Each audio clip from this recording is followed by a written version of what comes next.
discussion of the situation that took place, and he is here with his brother, Doug the Hitman Gilbert, with Missy Hyatt, and Eddie Hot Stuff Gilbert is here with us. Eddie, you, out of the clear blue, you jump in and get involved in a Jerry Lawler match with no apparent reason whatsoever, and it was one that stunned everybody that was in the Mid-South Coliseum in Memphis and saw it. Maybe it was for you, Lance Russell. Maybe it was for all the people that was in the Mid-South Coliseum. And maybe it's a shocking thing to everyone out there right now watching the CWA wrestling program to see Hot Stuff Eddie Gilbert, Missy Hyatt, and Doug Gilbert all together.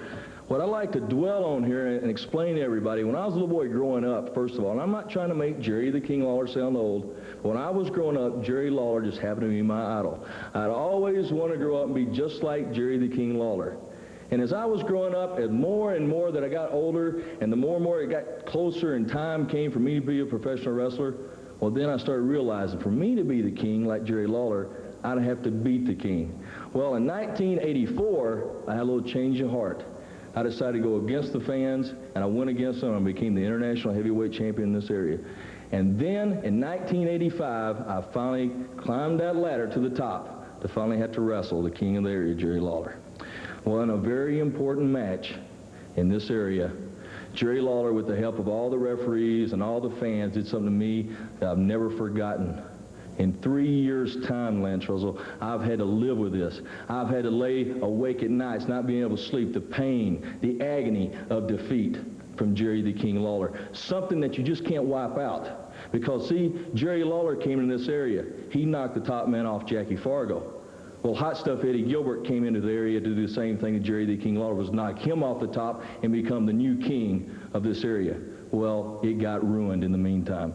Well, it took a little planning, and it took a little time. But see what happened, Lance, while I've been gone, I've done a lot of things. I've got a Rolex watch, yeah. I've got a diamond ring. I've got the greatest lady in the world with all the money, Missy Hyatt, the most beautiful girl in the whole world. And now my brother started in professional wrestling.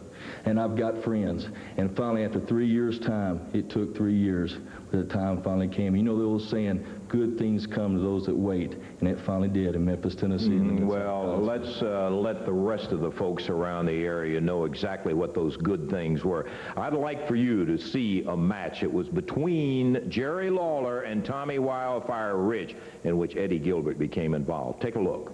Lawler's head back. Gilbert bombs Alan Reynolds, who was trying to...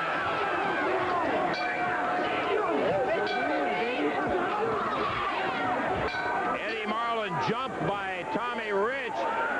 Lawler trying to fight his way back. Kicks Eddie Gilbert in the ring. In the midsection, Eddie throws the fire right in Lawler's face. What a wild, uncontrolled action. I hope we're still on the air with all the fighting going on. Lawler just got burned. Well, it may be a satisfying one to Eddie Gilbert, but certainly not a pretty sight to a lot of people who saw it, I can tell you that. Okay, temporarily you got Jerry Lawler out of action, but what have you gained out of it? Well, is that right, Lance? Temporarily. Well, see, another thing when I was growing up watching Jerry the King Lawler wrestle is I used to notice him throwing fire a lot of times. Well, something that I had learned. See, Jerry Lawler, I know everything about you. See, Lance, I want you to remember this. Everything that you've ever seen Jerry Lawler do, Eddie Gilbert can do, and a lot better. Now, the satisfaction that I've gotten out of this, and all the people that turn up your televisions right now, get that camera in here close, because I want to let everyone know the satisfaction. Lawler, I want you to feel the disgrace. I want you to feel the humility. I want you to feel the pain, the agony. No, I hadn't defeated you yet.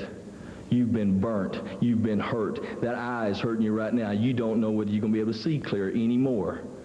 But you remember, I want you to be able to come back. That's right, Lance. I want him to be able to come back. I want him to be able to become the CWA heavyweight champion again. Because, Lawler, that's when I want you. I want you at your best. I want you to be the top dog. I want you to wear that crown to the ring for all your people. I want you to be the king of wrestling when you step in the ring with me, because my mission is not over. It's not done. I'm back in this area for a reason, and only one reason, and it is to defeat you, Jerry the King Lawler. You're the only person that I want. And you can bring, I know, Lance, he's got all these friends like Robert Gibson and maybe Jeff Jarrett or people like that. you can send those people, or maybe they'll just do it on their own. Maybe they'll just get Eddie Marlin and want the contract. Well, that's fine. You come, because I've got my family with me now, and it's going to be hard to get close to hot stuff. Well, sooner or later, you know it's going to have to be one-on-one, not the whole family, not everybody gathered in there. I want him one-on-one. Okay, well, you've heard it all from Eddie Gilbert. We'll see the rest of the story.